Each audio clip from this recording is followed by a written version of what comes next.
Pepo kali ilipovuma, Merikebu karibu zama, wote wakaja wanaovu, na mawimbi yalipotanda, pepo kali ilipovuma, Merikebu karibu zama, wote wakaja wanaovu.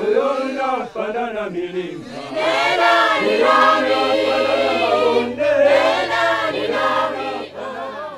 Ce qui est très important pour le Kenya, c'est que depuis 10 ans, nous avons une presse qui est réellement libre et une société civile qui peut vraiment s'exprimer.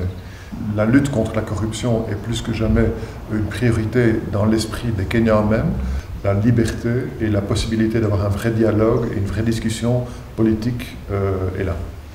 Ils ont des idées, ils connaissent leur pays, et c'est en tenant compte de leurs idées, de leurs ambitions, qu'on puisse faire quelque chose de vraiment bien. Et pour moi, les jeunes comme les femmes africaines sont les deux vecteurs de changement qu'il ne faut pas oublier. Si vous présentez un résultat de recherche bien fait au gouvernement, dans la plupart des cas, il va coopérer avec vous. Surtout si vous lui montrez que cela répond aux désirs et aux attentes du peuple, et que le rapport est basé sur les faits réels. Je pense que le ministère pourrait soutenir le programme en achetant les plantules et les fournir aux écoles. Fournir toutes les écoles primaires et secondaires.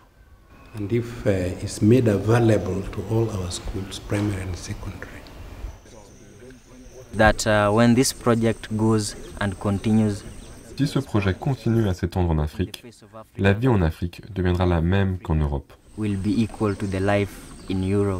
Je pense que ce projet devrait se poursuivre surtout pour les populations les plus pauvres d'Afrique, car cela leur donnerait le temps et l'énergie d'avancer et de maintenir l'expansion du Kenya et d'autres pays pour atteindre des objectifs réalistes et assurer le développement de l'Afrique. Nous voilà de retour autour de la table. Qu'est-ce qu'on en retire concrètement du voyage? En quoi est-ce que ce voyage nous a marqué? Donc au niveau développement, je crois qu'on peut garder en tête que chaque individu a un pouvoir de changer les choses.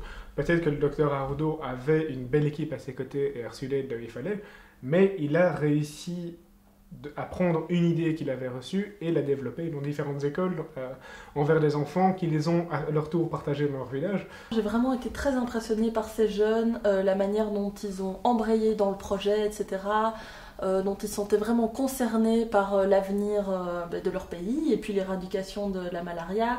Quand on les interrogeait, ils y croyaient vraiment. Ils venaient vers nous, ils voulaient vraiment nous parler de ce qu'eux connaissaient et nous poser des questions.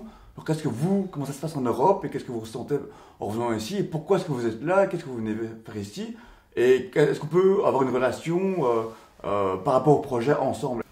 Mais c'est vrai, et la façon dont ils nous accueillaient dans toutes les écoles, la façon dont ils nous présentaient l'artémisia et même les chants, la nourriture traditionnelle qu'ils nous proposaient, etc. C'était tout simplement dingue.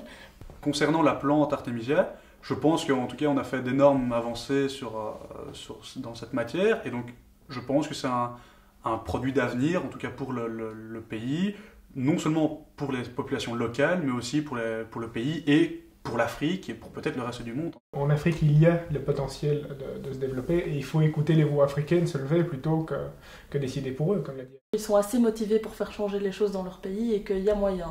Je pense qu'on peut vraiment croire en eux.